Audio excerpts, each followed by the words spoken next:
Well, what can you say, and where on earth do we start? On Saturday, Bournemouth were brilliant at Dean Court as we secured a 2-1 victory against Manchester City. Not many Cherries fans thought we'd get anything. The picture looked bleak, but then we saw some injury news. We thought, hang on, have we got a chance here? But still, all the historical stats made Bournemouth fans fairly pessimistic. But then the game began, and then everything seemed to change. We've got your questions, but we've also got the opinions here of Matt Davies. How are you? Very well, Sam. Yeah, still recovering, really, physically and mentally from yesterday's game. It's still sinking in, but what a day. And also Neil Dawson, life don't get better, does it, really? It doesn't. Really? I think this is my 10th pint since 5 o'clock yesterday. So just checking we can go for a wee if we need to during this. That's fine. Brilliant. It is a good time to be a Bournemouth fan. It really is. Is this the best of times, though, Neil? Is it? Yeah, I think so. I think we knew we had our best ever position last year. It's the way that we're playing. We just beaten 2 top teams, not when they were failing giants like we've done before, but when they're at the absolute top of the game. We're drawn with the team that's top of the Champions League in the middle of them. I don't think we've certainly never had anything like this before. Hopefully we'll carry on, but logic would tell you maybe we won't because of the size of us. So I think we just got to enjoy every minute while we can. So what can we do to top it then, Matt? What can we do? Is it Europe? Is it a cup final? What is it? Yeah, I think ultimately Europe is I don't want to loathe to say the end game, but I think Europe is the aim, isn't it? Ultimately, and that's it. Even yesterday, you were I think we were talking in the pub beforehand with I was with Tom and Richard Jackson about, is it still a bit of a pipe dream, Europe? Because you look at breaking that sort of top 7, you look at the clubs and the teams in that sort of mini league, if you like. It's going to be a heck of a task to break it. So you're sort of thinking, do we have to go down the route of winning a cup, maybe a League Cup, an FA Cup, potentially? But looking at us yesterday, we're going toe-to-toe with arguably the best team in Europe, coming out on top, being the better team, deservedly winning the game. Should have been by a bigger margin. So afterwards you're thinking, is it a pipe dream? Or could this become reality? Is this realistic? And at the moment, you'd have to say, yes, it 100% is. One of the things that I dislike, Neil, is when at full time you get the pundits who are always talking about Man City, they've had injuries and stuff. But I haven't seen so much of that because ultimately they played world-class players. They had world-class players that they could have brought on.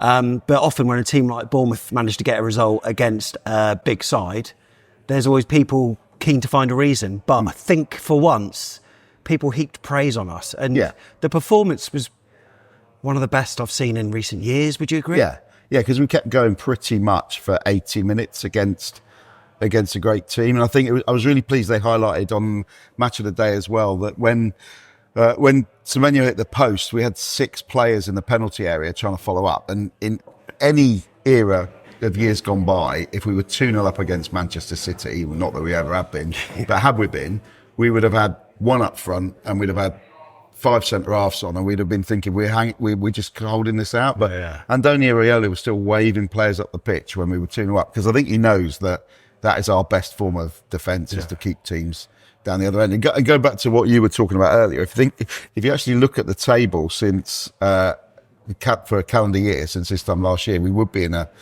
European slot. And you look at this season, the Dango goal still annoys me against Newcastle, and then we'd be on 17 points because that was just robbed. And Kluivert should have taken the penalty against Chelsea or someone else, not Evanilson when he was fresh.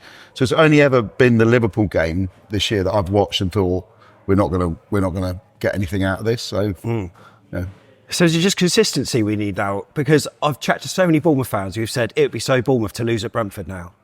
But it's true though, isn't it? Like, loads of fans have said the same thing. Yes. Is it just the consistency we now need, putting together a decent run, and maybe getting a result at Brentford?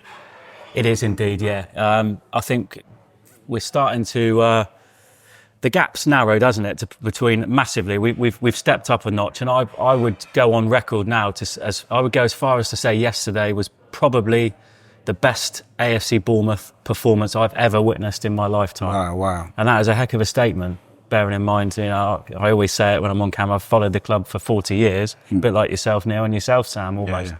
And so to say that that's the best ever Bournemouth performance that you've ever witnessed is quite a statement, but probably factual. So we're now going toe-to-toe with the big clubs, the big boys. We've narrowed the gap. We've proved that we can go toe-to-toe with them and beat them, deservedly so. We're not skanking results against them. So the acid test now for us to become a European contender really is the consistency. So it's going to the likes of Leicester and turning them over, not coming away with a 1-0 defeat, having had chance after chance. I think the thing for me is also is that it's not just offensively that we look good, that we're creating chances, albeit we're not taking as many as we should do, but defensively, we just look rock solid, don't we? Generally speaking, we look rock solid. Even against the likes of Haaland yesterday, a couple of weeks ago against Arsenal, last week against Aston Villa. We're not shipping goals like we used to, even under Eddie. You know, we've taken it on a notch now, or probably a couple of notches up now from where we were under Eddie, even in our pomp. And I think you know that if you've got a manager who's as attacking as Andoni, you're prepared to give up the fact you are going to concede some goals because you know that you're going to be going the other end. If you can get that balance where you're still going the other end and you're not, and our back four the last 6 or 7 games have just been superb. They really have. And you just think there aren't that many forwards that are going to get any change at all out of Zabani. He must be a nightmare to play against. And he did the same against Haaland last year as well. So he's marking probably the best forward in the world, and he's keeping him very quiet on almost every occasion that he plays. So I don't think we've had so many players at the same time that have all been playing at their peak.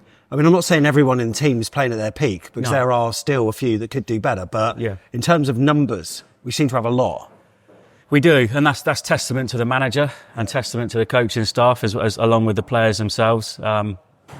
Always the case, isn't it? But we've got a number of players at the moment that Andoni and the coaching staff really seem to be getting the very best out of and squeezing every ounce out of them in terms of not just their ability, but their work rate, what they bring to the team, and as well as what the numbers that they're giving individually. You know, whatever stat you want to look at, we're squeezing the maximum out of these players, aren't we? And I suppose the only worry for me would be, come January, what's going to happen? Because there's going to be a number of suitors now, particularly for the likes. I mean, I've never seen you talk about it being the best AFC Bournemouth performance of all time. I've never seen a performance like I did from Anton Semenyo yesterday. It had the hairs on the back of my neck standing up. it was, It was superhuman. That's all I could describe it as. He was almost superhuman yesterday. I mean, from bringing balls down that were coming over the top of him. And 3 or 4 plucked out of the sky. Plucked out of the sky, and then he's gone. He's losing 2 or 3 players just with one touch. That his physique, the way the way that his movement and his ability. He made Kyle Walker, let's be honest, like a Sunday League defender. You got to bear in mind who was marking him as well.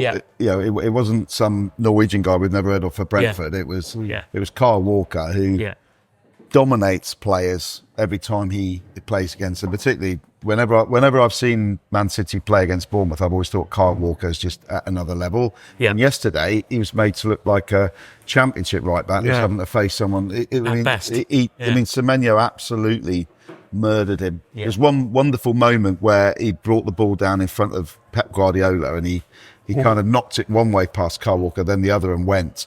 And I was, from my viewpoint, I could see Pep Guardiola give him a nod as if to say, fair play, mate. But then I thought, shit, don't sign him. This is the problem, is it? We're going to go into that territory now as Bournemouth fans, as we always do, where we 90% enjoy the game and then 10% think, oh no, someone's going to come in for Iraola, someone's going to come in for Zabani. And I guess, it's just what we've got to accept. But because the problem we've got now is that we're not just, like you say now, we're not just doing it against Ipswich Town. We've got players like Semenyo, Kirkes, the 2 standouts from yesterday, that are doing it against the arguably the best team in Europe and the Premier League champions. Our churn and our turnover of players, because we're better, will be faster now, won't it? So we'll have these players for a couple of seasons. They'll be gone. That puts pressure on Frano and all the recruitment team, Thiago Pinto and stuff. That is the challenge now, and we're following. We're looking to follow the Brighton model there, because not only with the players but with the management and the coaching staff as well. Inevitably, we're going to lose them, and we're going to lose them. Iraola. Yeah, we will Quite frequently. We won't, Neil. We won't. He won't. He's going to go. He's going to go. So he's passing through, isn't he? And fair play to him, he's because passing through. we want him to be this good and pass on, because otherwise the alternative is he's not that good and we've got to keep him. Yeah. So it's just about, hopefully the guy that was supposed to come with him as a number 2 is doing all right at Rayo Vallecano. And he is schooled in Iraola's way of thinking. So we should just be constantly keeping him warm on the phone, and it's just the way we've got to work, isn't it? But like Semenyo though, it looks likely that, there'll be bids for him, I'm sure. Yeah. Liverpool, Newcastle, apparently. I wouldn't be surprised. But, you were saying to me earlier on text, you had an excellent Sunday lunch earlier, but it wasn't the best roast of the weekend, because Kyle Walker was but Phil Foden as well. But Phil Foden was made to look very ordinary at times, and especially the first goal, which we'll come on to in a bit. Nathan Ake. So Nathan Ake is a player, obviously, who we probably see as the greatest player that's ever played for us. And he was made to look, he couldn't live with the pace of everything yesterday. And he isn't injured and he isn't tired, like some of the others. He hasn't played a lot, but he was out muscled and out fought. Did you see Tom's clip? Would he get on? Well, it's a fair question. Would he? It's a really fair question. Would he? I'm not sure he would at the moment. I'm not sure he would. The two centre-halves that we've got at the moment complement each other so well in terms of that's the key. What each other brings to the game. So as a partnership, they're not similar to each other, are they? They both offer something very, very different. And you've got Senesi stepping into that area in midfield, which he does so well, doesn't he? Which is obviously done tactically on purpose. And he's so comfortable on the ball. And Zabanya reads everything. He's just as solid as a rock, isn't he? So Tom's point made me laugh, but he's right. At the moment, you wouldn't play Ake ahead of Senesi in the Bournemouth side. I think if you went to any manager in Europe and said you could have one or the other of them, they'd have Ake. He's won a Champions League final. Correct. But for us, at the moment, he's not getting it. No.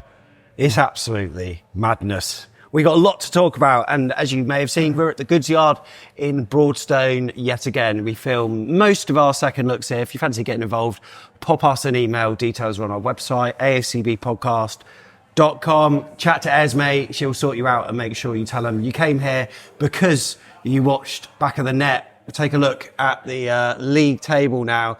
And I was in a position earlier whereby I was wanting Dom Solanke to do well for Spurs, but equally, I didn't want them to overtake us. And I quite like Villa as well. So I wanted them to either win or maybe draw the game. We've gone down to 9th, Matt. These are disappointing times. Shocking, isn't it, really? Sack him. It's all right, though, isn't it? Get rid. Yeah, it's 3 points off Arsenal, by the way. 3 points off Arsenal. Yeah, and let's put it into perspective. It's early days in the season. We're only just into November. We've had a solid start.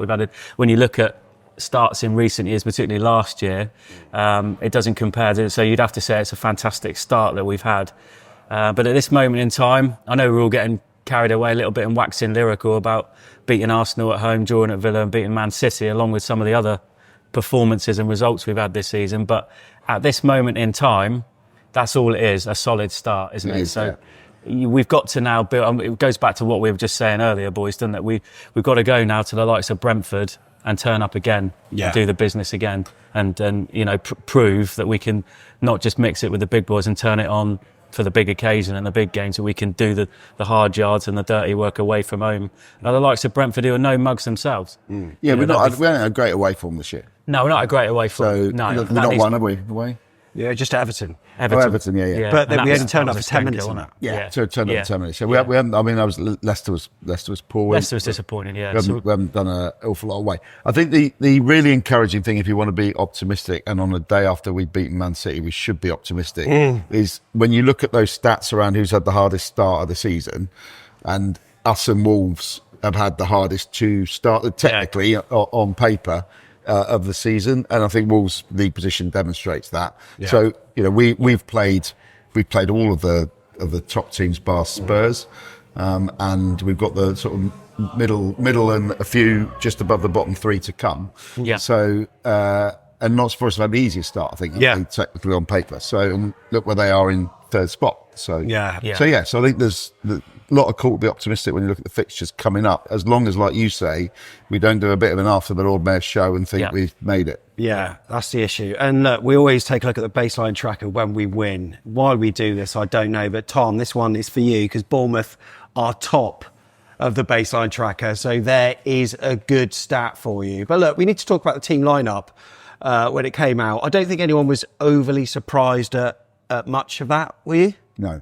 Obviously, we knew that Dango was going to be out, Cine, etc. We knew those two were missing. I still think he might well have played Tavs instead of Tavs and Kluivert instead of Dango anyway. I just had that feeling, and I think Dango was that good at Villa, really. Evanilson, I thought, was always going to come back. He'd have started at Villa if he was fit, wouldn't he? So Alex Scott, we know, was out as well. But Christie came back, didn't he? Because that's right. Yes, of course. Yeah. But if you're Pep and you're trying to tell your fullbacks what to do, how on earth do you deal with Tav and Semenyo constantly swapping? In the first half alone, I counted about 6 or 7 times where they were just switching up. Well, how do you educate that? What I like about it is that the front four really, certainly the three in behind, if you like, Evanilson, are constantly interchangeable, aren't they? It's so fluid and it's so flexible that teams just can't get to grips with it, can they? So not only are they unplayable at times themselves in terms of their ability and what they do on the pitch, but they're interchanging all the time. So as a defender, you can only imagine what a nightmare it must be trying to get to grips with it all, and that's obviously part of the tactical plan. And that certainly worked a treat yesterday, didn't it? Because Semenyo was swapping wings from time to time. Right. Tavernier was coming into the 10, Kluivert was coming out. So it was interchangeable. My concern pre-match, as I said on the vlog, Sam, was the fact that we didn't have pacey options or what I would view to be game changers on the bench. And I thought come 65 minutes, as much as we might, I was hoping that we'd still be very much in the game by that point, whether we'd be winning the game or whatever the situation would be. We would need those game changers, your Sinistera, your Dango, maybe your Alex Scott, to come on and give us fresh impetus, because it had worked so well in previous games. It had worked so well against Arsenal, even Aston Villa last week. I think we worked out that before the game, of the 11 goals we'd scored this season, at least I think 7 or 8 were scored or assisted by subs. They were, So 8. To have not the players that you would prefer to bring on, obviously that might be huge for us, but turned out I thought it would be. It's the Iraola way, isn't it? That everyone gives their absolute all in that front four for 60 minutes. So that's where the press comes from. So therefore they have to be replaced. And because they're done, aren't they? And I guess I think maybe that was part of the reason why he told everyone to go strong, in that first, because, there've been some times we've just kind of waited and just see what they're doing, and then we will slowly impress ourselves on them. But we took it to them from the very beginning, first minute. We absolutely went at them. I think that he knew that they played against Tottenham in the week, and Pep was saying a few of them were playing with injuries, they weren't, tired, and all the excuses were coming out. And I think he probably said to the team, right, listen to all of that, just go at them from the off and see if we can let them know they're in a game. And people were getting clattered left, right and centre, and people were getting pressed, and you could just see that you could see them thinking, God, we've got another 85 minutes of this. They couldn't live with it. They couldn't live with it at all. And Pep said the same after the game. They couldn't live with our intensity. No. And that was our one weakness, I think, was the subs when they came on didn't do what Sinistera or Dango normally do, and the pace wasn't. Brooks and Unal haven't got the pace that Sinistera and whoever normally comes on have got. And I think that was the only. We shouldn't have any negatives from yesterday, but that was the only thing. You could see we lost a little bit of impetus with that. We did. However, I'd like to bring a positive, Neil, in as much as when those subs did come on, we slowed the game down. There was a visible slowing down of the game, because we knew we had to. It was almost like we've got to take a breather. We put so much into 65 minutes. But then that did invite, it did up to a point, but we were just trying to slow the game down, break it up a little bit, and pick our moments on the break, which we'd done all throughout the game. Of course we had, but I just love the way that the press like you mentioned before, Neil, was a controlled press, wasn't it? It wasn't a gung-ho press. No. We said the same, because the three of us did the second look against Man City last Yeah. We did exactly the same in last season. So we've replicated that style and those tactics. So it's not a gung-ho press where you leave yourself wide open when you're pressing up. It's a controlled a press, isn't it? Yeah. And we very much then slotted back into shape where we needed to. And it worked early doors. We're creating that chance for Semenyo, and then Clivert with the rebound. I think he should have done better. Yeah. I don't know, like the replays don't make it look so bad, but where I was in the Ted Mack, he looked quite flat-footed. So when Ederson saved that, he just didn't look ready for it almost. From where were you in the North Stand, Neil, weren't you? No. I was in the East Stand. You in the North Stand end? North Stand end, Yeah. No, on the halfway line. Right, okay. Yeah. So I was in the North and I couldn't work out. I said to Rich Jackson, how's that not gone in? Yeah. The original shot and then the follow-up. But then when you look at it from your vlog, it was powder puff on it. Clivert's finished particularly. Well, still a good save, though, for whatever. Yeah. He got down well. He should just dinked it. But he didn't get hold of it, did he? Yeah. Clivert, he didn't get hold of it. Needed more height. Yeah. But then it wasn't that long. I mean, 7 minutes later, then Kirkes, the work down the left-hand flank. I mean, Foden, I don't know how he got past Phil Foden so easily, really. Just a combination of strength, a little bit of, tricky footwork or whatever. But it was just, the drive to get to the byline. Phil Foden didn't have an answer. And then it was the composure to find Semenyo. And I compared the finish with like Callum Wilson against Bolton. Where he just spins him. Just spins. But what I liked about it is he killed the ball dead. Yeah. And the ball was travelling at some speed. He killed it dead, and then to swivel and then find the back of the net was just unbelievable. Yeah, it was a class goal. I think Foden's not. He's a number 10. He's never, when he plays that wide, he doesn't do a lot of defensive work. And I think we exposed that with that movement. And Kirkes was just. He keeps threatening to have a game like that, and he never really has. And he does it in spits and spurts. And yesterday, I thought was the first time I'd seen him play for the full 90 minutes like a world-class left-back, as opposed to someone that does it in little bits. But it was a tremendous run. And Semenyo's athleticism with the spin and the turn was just incredible. Wasn't it? What I like about Kirkes as well is that he improved his defensive game no end, has he? Because when he came to us, he was a little bit raw, and you could see that he had massive ability going forward as a full-back, but defensively you questioned him, and he's improved that. I mean, and that was summed up by that block. The block. Let's talk about that block, because that was unbelievable defending and goal-saving defending. Even in the second half, where I had a really good view of it being in the Ted Mack, just I think it was towards the end where I think it was 2-1, so they were throwing the kitchen sink at us at that point.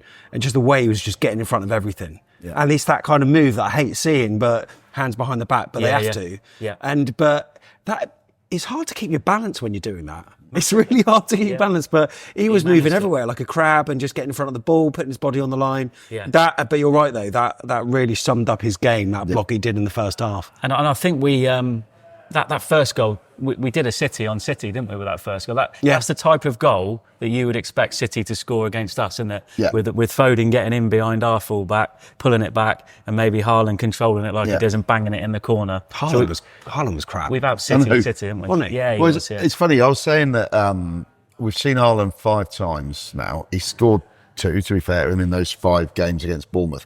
But if I'd come down from a spaceship and I had no other knowledge at all about football. You probably think I'd already haven't got it. No other knowledge at all about football, and I'd arrived in a spaceship and I'd just watched those 5 games. I wouldn't necessarily say we should sign him. No. Well, Haaland. Yeah. He looks like he's come down in a spaceship load, doesn't he? He does, yeah. Yeah, he does a little bit. But he had that header wide in the first half. I thought, why is he heading it across goal? Probably should have done better with that. That chance that he hit with his left, he was kind of... He put it wide. Yeah, he outmuscled Senesi, didn't he? Yeah. Dragged it wide. And then obviously towards the end, he had that sort of chance that Travers saved and then the rebound. The rebound he should have thumped in. Yeah. He got his feet wrong and he scuffed it against the post. But that was the moment. I mean, Travers was lying behind the line. Yeah.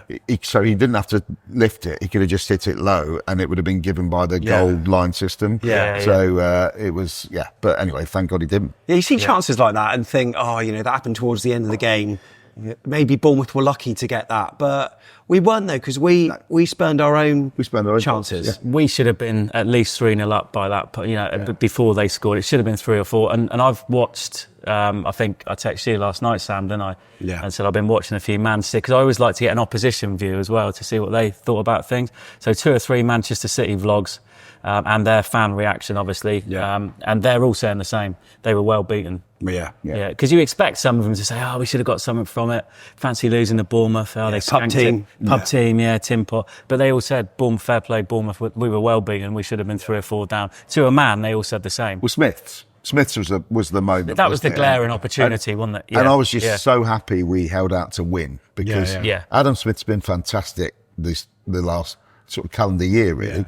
And as well as being such a stalwart for us for years and years and years. Yeah. And if it had fallen to anyone else on the pitch, I think they probably would have scored it. And even the commentary on Match of the Day went, "He's not scored for 6 years." He's probably watching that this morning going, "Oh, cheers, guys." Yeah. But had we not won that game, I think he would have felt the personal responsibility of it. He claps at the end with such relief, because not only had he seen off Nunes, he then had Doku come on and run at his 34-year-old legs for the last 15 minutes. Doku having murdered him up there last year. And I thought, please hang on, just not only just for all of us, but just for Adam Smith. And I was so glad we did. Because as we were saying, Neil, he's been on the end of so many of those Manchester City defeats as a Bournemouth player. Yeah. And he would have held himself personally responsible, wouldn't he, if like you say, Neil, for missing that chance and us then not winning the game. And it was the longest run, wasn't it, in Football League history, like 22. Yeah. And it would have been 23, but thankfully it's not. But at half-time, Neil, how are you feeling? Because I don't know, I was enjoying the moment. It was great.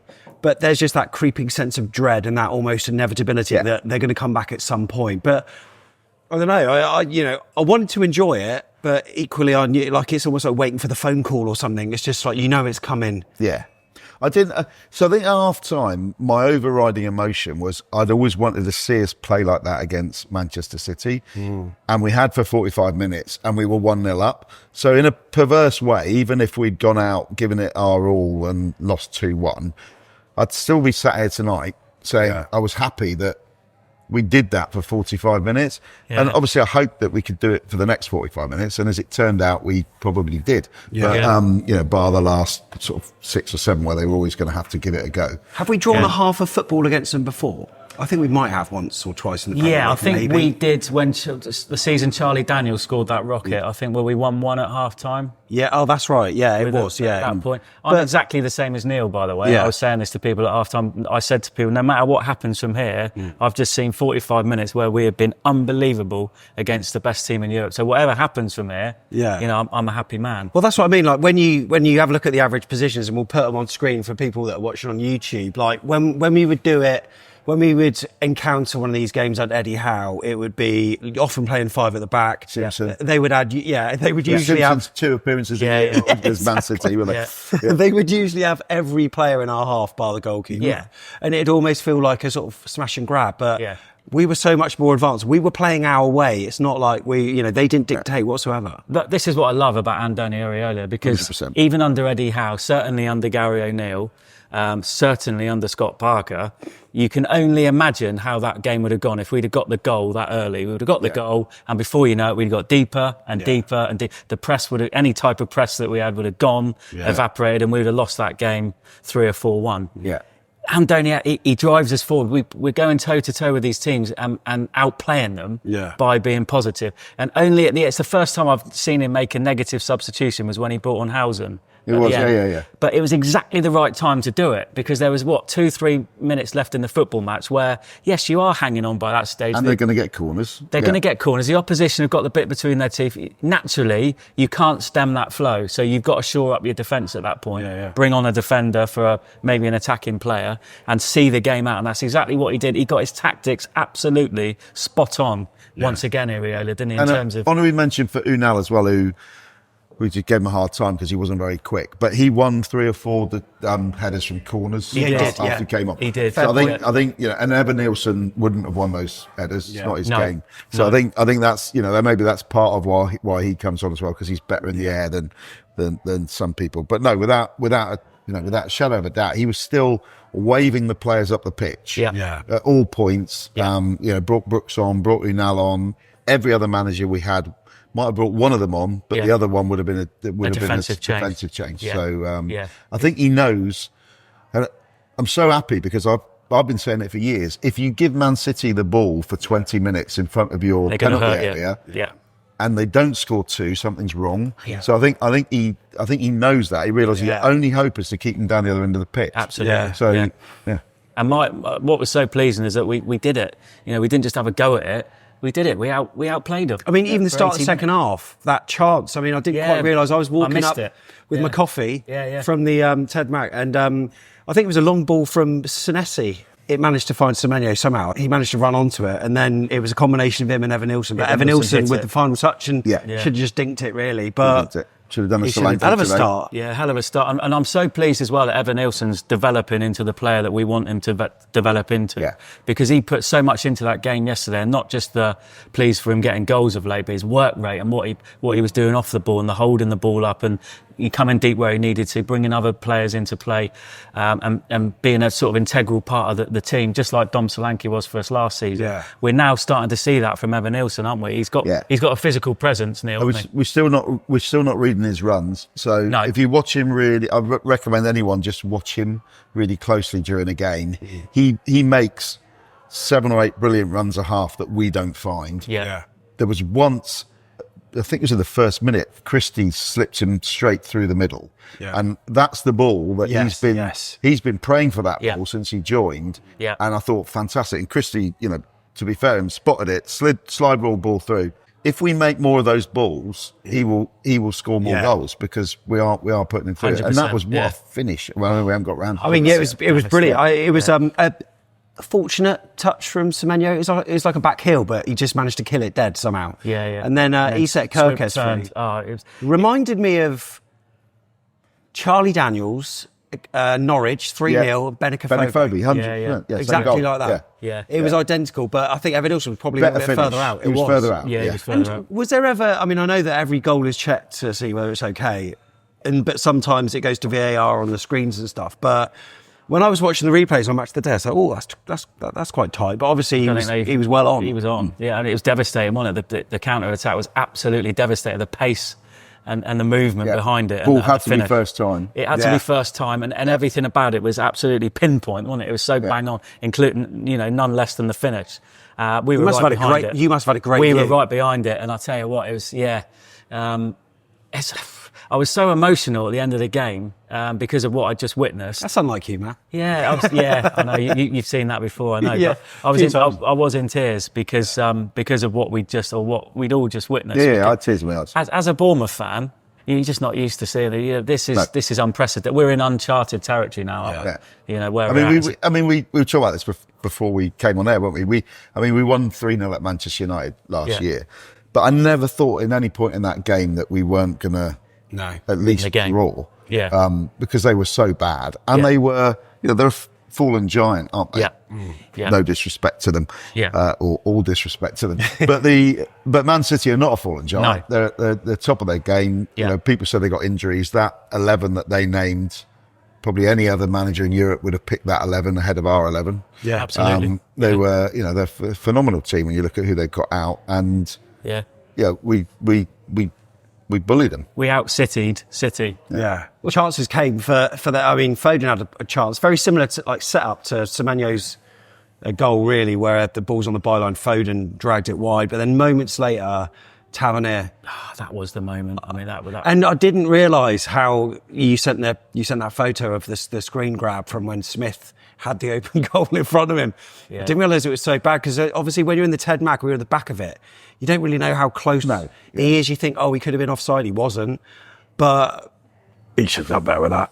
He should have done a lot better. But let's talk about the move again because it was devastating, wasn't it? And Tavernier cutting in, the strike was clean, wasn't it? It had Edison beating all ends up. Yeah. So unlucky for it to come back. Millimetre of curl away from being bottom corner. But then you're just thinking, Smith's got an open goal, he can't miss. Yeah. And then he blazes it over the bar. And it was at that point, I was literally, because I was in safe standing, I was on my knees for about 30 seconds because I then thought, we've blown it. They're going to go up the other end and get it. There's nowhere they're not scoring in this game. I still felt that they were going to get a goal. And I thought that was the moment. That was the moment, 3-0 up again. That was game dead by that point. Well, and it took a hell of a goal from, I mean, the header was brilliant from Guardiola. Oh, God, yeah. Really How good. high up was it? It was Gundogan that crossed it, wasn't it? And Travers was close. He was close. That's the first moment that Travers really had to make a save. He didn't have to do much, really. He got his hand to the ball, but I mean, people were saying, he was only up against Kirkers. He could have been up against Peter Crouch. He was about 7 foot in the air when he headed that ball. It was an unbelievable leap, as is his goal scoring record. Is very odd for I think it's fullback, isn't he? He's scored, I think, in the last 6 away games. But Travers got a hand to it, didn't he? But it was just not quite. But that was what was their first shot on target. Was what, after 79 minutes? Yeah, something like that. So that is testament to how we've performed throughout those 79 minutes from the press. From not allowing them to play out from the back, a controlled press, getting into our shape when we needed to contain them, to make sure that they didn't get shots on goal. The balance, striking that balance was so perfect. Tactical masterclass. And hats off to the players. I mean, they will be exhausted today. I bet they are. Some ice baths and just sat there with an ice cream watching Chelsea and Tottenham play today. I don't think they'll do much tomorrow either. No, I don't think so. And fair play to them. So, what did you make of Tyler Adams when he came on? Because obviously he came on for Ryan Christie. This was before the 2-1. Do you think that was sacrificing a little bit of our attacking impetus? I mean, I know that Ryan Christie had to sit quite deep. It was almost a double pivot at times, but do you felt as though it made much of a difference? No, I thought he did. I was impressed with him when he came on. For somebody that's been out for so long, I mean, obviously we know what he can offer when he's fully fit. But by the same token, we don't really know as Bournemouth fans. We haven't seen a lot of him in a red and black shirt, have we? No, so, I mean, what actually have we seen of him? I was trying to think. Minutes, basically, a few minutes, really. So I thought he did a fantastic job in that midfield. In terms of breaking up the play, keeping hold of the ball. I thought he kept hold of the ball well, and I thought he used the ball well as well. So really, Sam, in answer to your question, no, I don't think it did negate us from an attacking perspective, because we were still controlling the football at that point, and he was still making things happen for us in an offensive sense.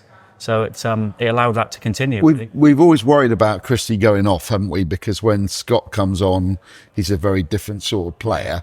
I think what we saw from Adams yesterday, and we still haven't seen enough of him to judge him, was he was moving between players that had the ball for City very rapidly and doing that press in midfield that we know Christie does. Doing the dirty work. I don't think you can expect Christie to do what he does for 60 minutes, for 90 minutes. That would be subhuman, inhuman.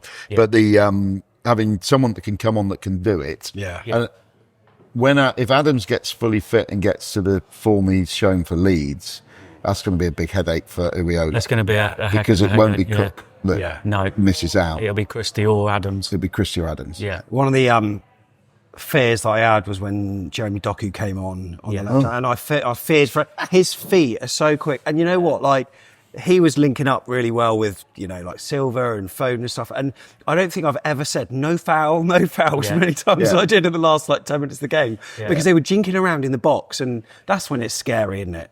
It's just like magnets. It just the ball sticks to him. Has he come back from? He's come back from injury. Right. Because I mean, whenever I've seen a guy, he's the game up there last year. He tore us apart. It was just ridiculous. And then when he came on, I was like, oh no. And then he gave us 15 minutes of torture. Yeah, he did. So I don't know. I don't know. Maybe he's not fit enough to have played longer. But if I was a City fan, I'd be thinking, surely we need to get this. I don't know what it's like against other teams. There was a guy pacing around behind me, because he had that shot of the near post that whether it's going in or not, but Travers covered it. And on the vlog, I'm shooting it, or it may have been another chance after that. There's a bloke who gets out of his seat, and there's a little bit of space in the back of the tent, Mac. He's just walking back and forth. That's what I felt. That's what I felt. Like. And they were popping it about after they got the goal. They started to come alive, didn't they? They were popping it about. They had fresh legs on the pitch, none more so than Doku. I still think Smithy handled it well. He did drop off him because he knows he's going to do him for pace, and he knows his legs are shot at 80 plus minutes. So he did drop off, but I thought he did handle it really well, to be honest, overall, Smithy. Yeah, his handles it when they brought him on. I was looking at Smith because I remembered the game up there last year, and he had his hands on his hips. You can only imagine. And what you could just see him just staring at Docker as he ran across the pitch. And I bet he was thinking of all the things I've just missed an open goal, and now I've got him running at me. But yeah, Adam Smith, what a legend. That's the most. What's the most nervous you've been at a match, like when we're clinging on to a win? There's been many, so many occasions over the years. For me, this random one popped up whenever it was. It must have been 2013, 2014, when we were home against Harry Redknapp's QPR. Yeah. Oh yeah. And I remember crapping myself for the last. Yeah. I don't know however many. I think it ended 2-1. Yeah. Harry I might have scored. I can't really remember who scored it, but towards the and that's the one game that came back. But I'm sure I've been nervous since. Forest, when we went up, we scored late. Remember, Forest had a and then Bryce Samba came forward. Sam Surridge on. Yeah, and I think they had the keeper up at the end, and they were. I think Sam Surridge should have scored, or I can't. There were things where, and because that one was so key. Sam Surridge actually started that game, I think, because he hit the bar early doors in the 10 minutes. But he had and then the keeper came up. Yeah. With one of the last kicks of the game. The ones where you're trying to go up or stay up. Yeah. I was just going to say. Worse. One that sticks out for me is Brentford Great Escape. I was there. 1995. Yeah. 2-1 up, and you're clinging on. And they needed to win it for the league. They needed to win it for the league, and we needed to win it to stay up. Yeah. And we were literally hanging on by the skin of our. So that's one of them. But there's been many in the Premier League era because naturally, when we've been leading in the Premier League, we've always been up against it, and our managers. There aren't that many games where you're 2 or 3 goals clear. That's right. Yeah. And all I wanted yesterday was for us to. I thought City were going to score, but I thought that the more we can make it the 89th minute or the 91st minute. The better. So when it came in there, was it the 82nd? I think. 82nd. I remember thinking we know in the modern game you're getting 5 minutes, 6 minutes injury time. Yeah. So we have 15 minutes. Yeah. And I remember thinking that's a long time. And Haaland did get a chance. He outmuscled Zabani really to get that chance, but Travers saved almost fortuitously with his feet, but then the rebound. Uncharacteristic. Wow. Really uncharacteristic. It was a funny angle though, wasn't it? Yeah. Yeah, he had to get his leg into a strange position. You tried the one that hit the post? Yeah. But he should have done better. He will, give him that chance 9 times out of 10 and he'll welly that. Yeah. It was uncharacteristic, but it would have been so undeserved, so unjust, really, basing it over the whole 96 minutes. Yeah. It really would have been a sickener. Really would. Just thought of another one, actually. The Arsenal game where we drew 3-3. Giroud? Yeah. So I remember at the end of that one. And that's because we're up against such quality that you just know that they're going to unlock something. And we've had this so many times in the Premier League because the nature of our managers. He's coming. Being so defensive when we're trying to see out games that you know that teams of this quality, they're going to come up with something. That's where you're biting your nails with, isn't it? So we've had a few questions in, which I might pose to you from people that are following us on X or Twitter. Yes. One of which is Guy, Tommy Heffernan's poodle. He says, fact, we can beat anyone in the country. The big clubs are involved in the heaviest EU fixture list ever. But he says, would you prefer our best league position ever and European qualification or an FA Cup final appearance? Easy one for me. You're going for FA Cup final, are you? Yeah.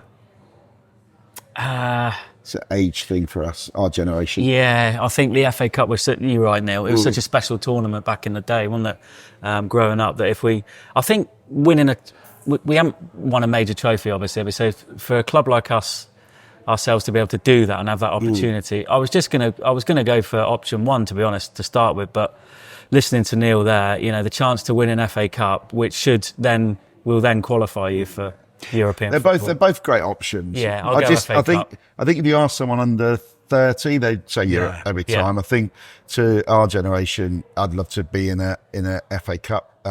But the thought of having a couple of cheap lagers in Tbilisi with Tom Jordan, that's Albania, just wandering around the streets of Albania with you and Tom, that'd be wonderful. What do you think is easier to achieve out of those two? I would say probably, And as it stands, the FA Cup. and if so, why didn't Bill Foley say that? What, Rather than we'll win yeah. the FA Why didn't Cup. he say we'll win a domestic We're on trophy? the FA Cup. Yeah, I would say potentially the FA Cup is easier to achieve, but Is that because he's a businessman and he knows that money's where money's it's in at Europe. with the higher money's in- position in the money's European in Europe, yeah. The FA Cup can be easier to achieve. I remember the year Wigan Yeah. got there, beat Yeah. Man City. I don't think they played anyone decent until they played Man City. So Yeah, it's luck of the draw, isn't it? I mean, Yeah. you can get Liverpool away in the third round, can't Yeah. you? So it's hard to say without seeing how the draws fall for you. Yeah. But I think for most clubs, you've probably got a better chance of scraping your way to the FA Cup final than you have of finishing in the top 6 or 7. It's- When you yeah. look at the calibre of, particularly now Villa and Newcastle have got an impetus in the last 2-3 years that they didn't have before. Yeah. Yeah, hard. it's 38 game season as well, isn't it, the Premier Yeah. League, to finish in those top 6, 7 positions. Good question, though. Yeah. yeah. Ken also got in touch as well, saying after the Arsenal game, I spoke to someone about how good we are and it will only get better. His response was, Bournemouth will do well to keep hold of Andoni. My view is that he has an opportunity to succeed, and he will, even a cup, let alone Europe. What are your views in terms of Andoni? First, do you think he will succeed with us, or do you think if he is going to succeed, whatever succeeding is, I think winning a he's- trophy, do you think that can happen at us, or do you think it's more likely to happen somewhere else? I think he's invested in the project here, as are a lot of people that we brought to the football club. Obviously, the project's been sold to them, otherwise they wouldn't be here, would they? So they know that there hopefully is a new stadium on the horizon. There's ambitions to get into Europe or to maybe win a major trophy. So they are invested in that. I think it's not a case of that. I think it's a case of who's the club coming in for him. So be it in the Premier League or La Liga, I'm thinking if it's an Atletico Madrid, or it's a top 6, 7 club in the Premier League, if they come calling, it's going to be very, very difficult for him to turn that opportunity down. I think I think the next natural club would be like Villa or someone like that. Potentially. So he's an unusual bloke as well, isn't he? Because he does a lot of cycling. He reads philosophy. Yeah. He's not your standard football manager. He's said on many, many occasions he doesn't think this is a job he will do for long. I think he probably sees himself moving into the upper echelons of football. He doesn't like the day-to-day pressure, but it's really interesting when you've read some of the stuff he said about it. So I think he is the sort of person that wouldn't get swayed by stuff. I think the biggest threat for us is the chap at Atletico Bilbao, who he played for years and years and years. Yeah. I think the chap there is an Alex Ferguson type character who may retire in the imminent future. I think emotionally and geographically, he would find Atletico Bilbao a job that he couldn't turn down. And I think the top clubs in, there's all sorts of rumours about Eddie Howe's relationship with his chap at Newcastle. I think if you're a top club in the Premier League now, you want someone who's bright, maybe continental, understands different ideas, but has also experienced the Premier League and knows what it's like to go to Luton on a Tuesday night, etc. So he ticks a lot of boxes for people. I actually do see him going back to La Liga one day. I see him as in a top job. I see him as Barcelona manager one day. Wow. That's the sort of role I see him in. I really But you see, do. at the weekend, there was I'm sure I saw it on Twitter, or it was in one of the newspapers, that Man City have one eye on him as well, because it's a very similar sort of, in terms of make-up, thought process, style of football to Pep. So, and I think one of the papers said that this is an audition. Yesterday was potentially an audition for him. So if it was, he didn't do too bad. certainly not a passed bad it. way to go about it. Addy says, what positions do you think we need to strengthen? In January, Yeah. is Addy meaning? It all depends really on who we may or may not lose in the window. Well, yeah, because he's Let's he's saying he's in mentioning case of Semenyo, Semenyo, Kirkes, Kirkes, etc. at the end He of the season. says at the end of the season, but that could easily happen in January. It could easily happen in January, so it's a very difficult one to judge and to say. I think if you were looking at it now, where do we need to strengthen now? I would say maybe we definitely need some left back cover. I'd say 100%. that's one position that we need to strengthen. What else do we need? Potentially something else up top. Yeah, that's the one for me. That's what Liam says. He says, is Unal the right answer for a backup for Evanilson? No. So Unal to me is 100% the Kiefer Moore upgrade, where and I think the reason why we haven't seen as much of him this season is because we haven't needed that. But when you're 1-0 down and you're throwing crosses in, he's a decent one-touch finisher and he's good in the air. I think what we saw yesterday is not the sort of player you want to bring on if you want to break. No, because and I felt a bit sorry for him yesterday because he contrasts back to the game last year when we were 1-0 down against Man City. He looked really good when he came on and he flashed that header just past the post. Yeah. So we 100% need. Jefferson was bought for the future, otherwise we wouldn't have loaned him out for the season. Yeah. We 100% need if Evanilson gets injured, we're screwed. Unai is not an Evanilson replacement, is he? No. He's a totally different. We've tried Sinistera there, and I think that will be our only option as centre forward. Is because of the pace that we need would be to play Semenyo or Sinistera there, and then you've robbed, that natural width that we need from both of them. Who do you reckon the highest value player in our squad is right now? I'll give you just one answer. Paul Denty asked this. Who do you think? The player that's going to command the highest transfer fee? Well, I can't look any further than Semenyo at the moment. Yeah, Semenyo. Zabani. Strikers always tend to go for... Yeah, Zabani will command a decent fee, but I think Semenyo is just at the moment, it's got to be 70 mil plus. Martin asks, does Mark Travers now deserve to have... Good questions, these. The number one shirt, basically? Well, he's got the shirt at the moment. Kepa's a big ego, isn't he? He's a big... We know this. He's going to be on a big salary. I don't know how much of it we're paying. Yeah. Whether we're paying all of it or what the arrangement is. So Kepa's obviously been bought to play. Do they really do that, whereby some sort of loan deals, a player has to play a certain number? Because what if they're crap? I think not in this case. No.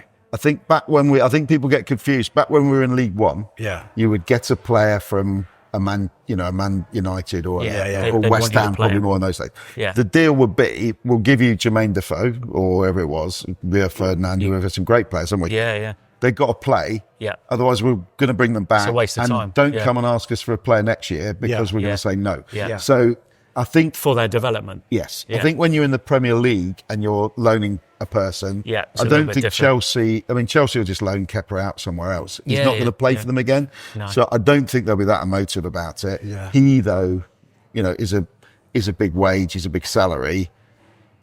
Personally, I think Travers should stay in. But in answer to the question, he's got the shirt. He's earned the shirt because of the last two displays that he's produced have been fantastic for me. He still needs games. He still needs games. He's in possession of the shirt at the moment, Sam. So the answer to the question is yes, he's up 100%. He should carry on. Okay. Dan mentions, is Evanilson's habit of being offside a problem?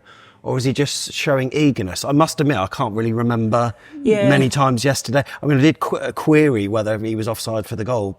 Obviously, he wasn't because it was allowed, but how close it was. But we were talking about this, me and Rich, and Rich actually said to me, you'd have thought, wouldn't you, a player of his calibre would be able to look along the line and judge the offside because he tends to get caught quite a bit. It's not something that I'd noticed before, but it is a fair point, Dan, because I think I did notice yesterday there's quite a few instances. I blame the midfielders for that because we talked about it earlier. He makes incredible runs. It's the runs. He's going to play on the shot.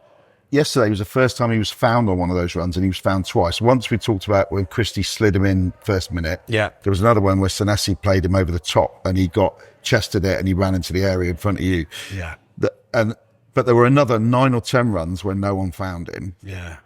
You can't tell him not to make those runs, but if he makes those runs and people find him late, he's going to be offside. I don't think that's necessarily his fault. No. He didn't start from an offside position. When you're as a number 9 says, in the Evanilson mould, when you're making those runs, they're always going to be, if you're going to get through on goal and you're going to make something of it, you're always going to be borderline. You are. Solanke today. I don't know if anyone saw it, but Solanke was onside by an inch. Yeah, by an inch. Yeah, but he made the right run. It's always going to be fine margin, so I wouldn't be too critical of it. But it's just again, like, as Neil says, it's communication with your midfield. In time, that will come, I think. Yeah. Aaron asks, can Foley persuade Andoni and the team to stay together? If they all stay, then Europe is 100% on. But if Semenyo, Zabs, Kirkes leave, etc., then what? It is going to be a difficult one, and to keep us to even past. You can't persuade people. They're not Bournemouth fans. We've had this conversation on this podcast loads of times. They're not Bournemouth fans. We are a small club. Had we got into Europe last year, would Solanke have stayed? No, because he'd have been on whatever he's on now, 150 grand. He's had a 10% share of a 65 million transfer. The lure of the trips with us and Tom to Albania are not enough to stop a man from doing that. These are commodities now. We're in a this is a business. Yeah. Let's be honest, and we've got to be smart about how we sort of manage things and play things. So we've just got to make sure that we develop these players, get the most amount of money for them. And it is a conveyor belt. It's a production line. You've got to keep them coming. And Aaron says, can Andoni persuade them to stay? I mean, he's part of the conversation. Yeah, of course he is, yeah. Can we persuade Andoni to stay as well? So it's a difficult balance, really. We got Mr. Lasagna. Very good. Lasagna, is that on purpose or is that your actual name? I apologise if I just made a joke accidentally. I love Eddie Howe, but is it finally time to accept that Andoni is a better manager? Obviously, Andoni had better players at his disposal. So how do you weigh up that advantage versus the players developed with us? I mean, Eddie, of course, is a legend. We know that, but is Andoni a better manager? Is he? Well, I think he is. Heart and head, isn't it? Heart and head. So I think the easiest way for me that I sort of like rectify it in my own brain is Eddie Howe is our most important manager. Yeah. Andoni Iraola is a better tactical manager. I think he has more options. I think he demonstrates because he will attack at all things, and fans love to see that. And Eddie could be, particularly in his last 2 years, went very defensive. Yeah. I think the question you got to ask yourself is if you were hypothetically put in charge now of Tottenham Hotspur and Ange Postecoglou gets hit by a bus, who would you take out of Eddie Howe and Andoni Iraola? And I'd take, if my job depended on the success of the manager I appointed. That's a very sinister way of him leaving his Spurs job.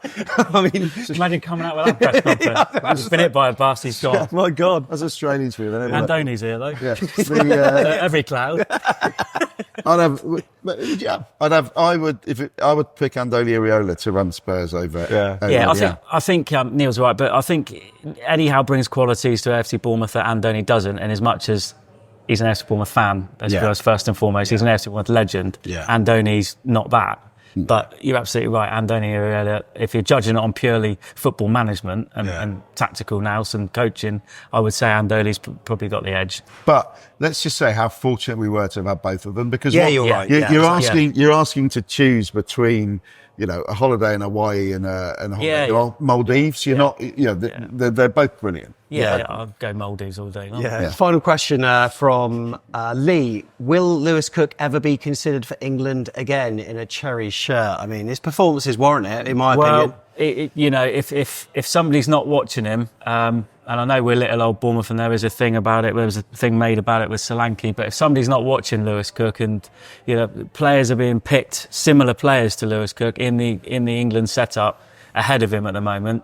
He's been in and around the setup before. He's now playing. He's up to the level, beyond the level, I would say, above the level that he's ever played at. Yeah. So if he's not going to get a call up now at this point, then you'd have to question whether he will ever get a call up because, he's phenomenal in what he does, Lewis Cook, and the same again yesterday.